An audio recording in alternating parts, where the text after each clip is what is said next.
రేపొద్దున్నే మనకి గరుడ పంచమి, నాగపంచమి చాలా విశేషమైన రోజు. ఈరోజు దుర్గా గణపతి వ్రతం ఎలాగో రేపు వచ్చేది తిథి కూడా చాలా విశేషమైన రోజు. అయితే మనం ఈ నాగపంచమి, గరుడ పంచమి ఎందుకు వచ్చింది అని ఒకసారి చూసుకుంటే కనుక నాగులన్నీ కూడా రక్షించబడ్డాయి. ముందుగా ఈ పరీక్షిత్ మహారాజు గారు ఒకసారి వేటకెళ్తే అప్పుడు చాలా దాహంతో బాగా అలసిపోతారు. ఆయన చాలా దాహం వేస్తుంది. దాహం కోసం చుట్టూ చూస్తే శమీక మహర్షి ఆశ్రమం కనిపిస్తుంది. శమీక మహర్షి ఆశ్రమం వద్దకు వెళ్ళి చూస్తే ఆయన తీవ్రమైనటువంటి తపోనిష్టలో ఉంటారు. పిలిచినా పలకరు. ఈయనకేమో దాహం వేసిపోతుంది. ఇంకా పలకట్లేదని అక్కస్తోటి ఏం చేస్తారంటే ఆయన అక్కడ చచ్చిపడి ఉన్నటువంటి పావును ఒక దాన్ని తీసుకుని శమీక మహర్షి మెడలో వేస్తారు. అయినా సరే ఆయన బహుర్ముఖుడు కాలేడనమాట. అంత తపోనిష్ఠతో ఉంటాడు. అంత నిష్ఠలో ఉన్నటువంటి మహర్షి మీదకే అటువంటి పని చేశాడు ఈ పరీక్షిత్ మహారాజు గారు. అయితే ఇది తెలుసుకున్నటువంటి ఆయన కుమారుడు శృంగి మహర్షి ఆయన వచ్చిన తర్వాత ఈ పని ఎవరు చేశారని చూసి దివ్య దృష్టితో చూసి వెంటనే శపిస్తాడు. 7 రోజుల్లో ఆ పరీక్షిత్ మహారాజు గారు తక్షకుడు అనేటువంటి విషసర్పం, తీవ్రమైనటువంటి సర్పరాజుల్లో ఒకరైనటువంటి తక్షకుడు చేతిలో చనిపోతాడని చెప్పేసి శపిస్తారు. అయితే అదిలా ఉండగా ఇంకా పరీక్షిత్ మహారాజు గారు కూడా చాలా కట్టుదిట్టాలు తీసుకుంటారు. ఎటువంటి సర్పాలు రాకుండా తీవ్రమైనటువంటి భవనాలు కట్టుకొని ఎటువంటి క్రిమి కీటకాదులు రాకుండా గట్టి పటిష్టమైన భవనాల్లో ఉంటారు. అయినప్పటికీ కూడా తక్షకుడు ఒక పండులో చేరి ఆ పరీక్షిత్ మహారాజు గారిని మృత్యుఘాటికి బలి చేస్తాడు. ఆ మృత్యు వస్తుందని భయం కూడా లేనటువంటి పరీక్షిత్ మహారాజు గారు చాలా గొప్పవారు అనమాట. ఎంత గొప్పవారికైనా సరే ఒకసారి అహంకారం పడవరిస్తుంది అనమాట. అయితే ఆ పరీక్షిత్ మహారాజు గారు నేను 7 రోజుల్లో చనిపోతాననే భయం లేకుండా సుఖ మహర్షిని పిలిపించుకుని భాగవత సప్తాహం అంటారనమాట. భాగవతాన్ని చెప్పించుకుని మనందరికీ ఆయన ద్వారా ఈ లోకాలందరికీ అందించారనమాట. అంత గొప్ప ఆయన. ఆ విధంగా ఆయన తక్షకుడి చేతిలో మరణించారు. ఆ తర్వాత ఈ విషయం తెలుసుకున్నటువంటి ఆయన కుమారుడు జనమేజయ మహారాజు గారు విషయం తెలుసుకుని తండ్రి మరణానికి కారకుడైనటువంటి తక్షకుడు వాళ్ళ వంశంలో ఉన్నట్టు మొత్తం నాగులన్నింటినీ కూడా ధ్వంసం చేస్తానని ఒక సర్పయాగాన్ని ఆయన ప్రారంభిస్తారు. ఈ సర్పయాగాన్ని ప్రారంభిస్తే ఎప్పుడైతే ఆ పేరు చెప్పి స్వాహ అంటున్నారో ఆ నాగులు గొప్ప గొప్ప నాగులు అన్నీ కూడా వచ్చి అందులో పడిపోతాయి.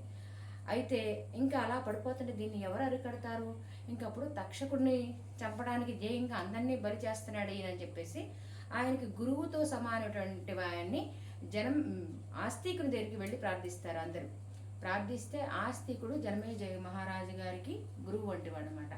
అందుకనే ఆ గురువు ఒక వరం ఇవ్వమంటే ఆ వరం ఇస్తానని మాటిస్తే అప్పుడు ఈ యాగాన్ని ఆపువయ్యా ఓ జనమేజయ మహారాజా అని చెప్పి ఆ తక్షకుడు ఆస్తికుడు చెప్తాడనమాట. అప్పుడు ఆ గురువు గారి అభ్యర్థన మేరకు అంతటితో ఆ సర్పయాగాన్ని ఆపేస్తాడు. ఆ విధంగా సర్పాలన్నీ కూడా రక్షించబడ్డాయి. ఇది నాగుల పంచమి అని చెప్తారు. అట్లాగే గరుడ పంచమి అంటే గరుడు తన తల్లి యొక్క దాస్యాన్ని తొలగించినటువంటి రోజుగా కూడా దీన్ని చెప్తారు. తన తల్లి అయినటువంటి వినత, తన పినతల్లి అయినటువంటి కద్రువ, వీరిద్దరు కూడా కశ్యప ప్రజాపతి యొక్క భార్యలు అనమాట.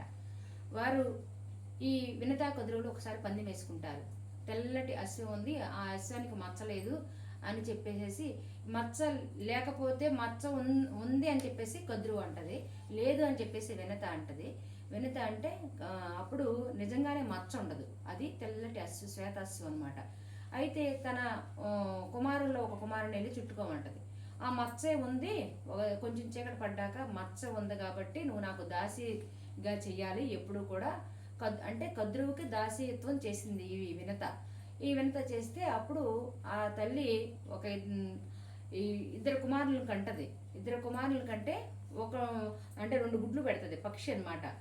ఆ పక్షి అయితే 2 గుడ్లు పెడితే ఒక గుడ్డుని ముందే పక్వం కాకుండానే ఆవిడ ఆతృత ఆపుకోలేక నా దాస్యాన్ని ఎప్పుడు విముక్తులు చేస్తారా నాకు పుట్టే సంతానం అని చెప్పేసి ఆతృత ఆపుకోలేక ఒక అండాన్ని పగలగొట్టేస్తారన్నమాట. ఆ అండం ఇంకా పూర్తిగా తయారవదు. అప్పుడు ఆ అండము ఒక శరీరం మాత్రమే ఉంటుంది, కింద కాళ్ళు ఉండవు అనమాట, తొడల వరకు తయారవుతుంది. అప్పుడు అప్పుడు ఆయన ఏం చేస్తాడంటే తల్లిని అప్పుడు శపిస్తాడు, నువ్వు నీ నీ యొక్క సవతి అయినటువంటి కద్రువు దగ్గర దాసత్వం చేస్తావు అని చెప్పేసి శపిస్తారు. ఆ శాపం చేత ఆ విధంగా ఈవిడికి ఆ దాసత్వం సంభవించింది. ఆ తర్వాత మళ్ళీ బెంగ పెట్టుకోవద్దమ్మా, మళ్ళీ నా తర్వాత సంతానం జాగ్రత్తగా కాపాడు ఆ గుడ్డుని, ఆ వచ్చేటువంటి ఆ అండంలో గొప్పవాడు ఉన్నాడు, వాడే నీ దాసత్వాన్ని నుంచి విముక్తిని చేస్తాడని చెప్పేసి వెళ్ళిపోతాడు. ఆయన తపస్సు చేసుకుని అనూరుడుగా సూర్యభగవానుడి యొక్క వాహనానికి సారథిగా ఉంటాడనమాట. సూర్యభగవానుడి యొక్క సారథ్యం వహించేది అనూరుడు అనమాట. ఇకపోతే ఈ యొక్క గరుత్మంతుడు వచ్చేసి చక్కగా పెరిగి పెద్దవాడయ్యి ఆ తర్వాత కద్రువ అడిగిన మేరకు అమృతాన్ని తెస్తానని చెప్పేసి, అమృతం తెస్తే నా తల్లికి దాసత్వం నుంచి నువ్వు విముక్తి ప్రసాదించాలని అలాగే అమృతం తెచ్చి ఆ తల్లికి దాసత్వాన్ని విడిపించినటువంటి గొప్ప పుణ్యాత్తుడు అనమాట.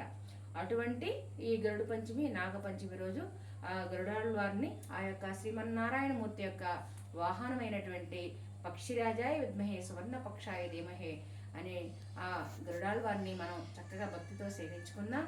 అలాగే నాగపంచమి సందర్భంగా ఆ నాగులను కూడా పూజ చేసుకుందాం. అందరూ కూడా ఆయురారోగ్యాలతో సుఖంగా ఉందాం.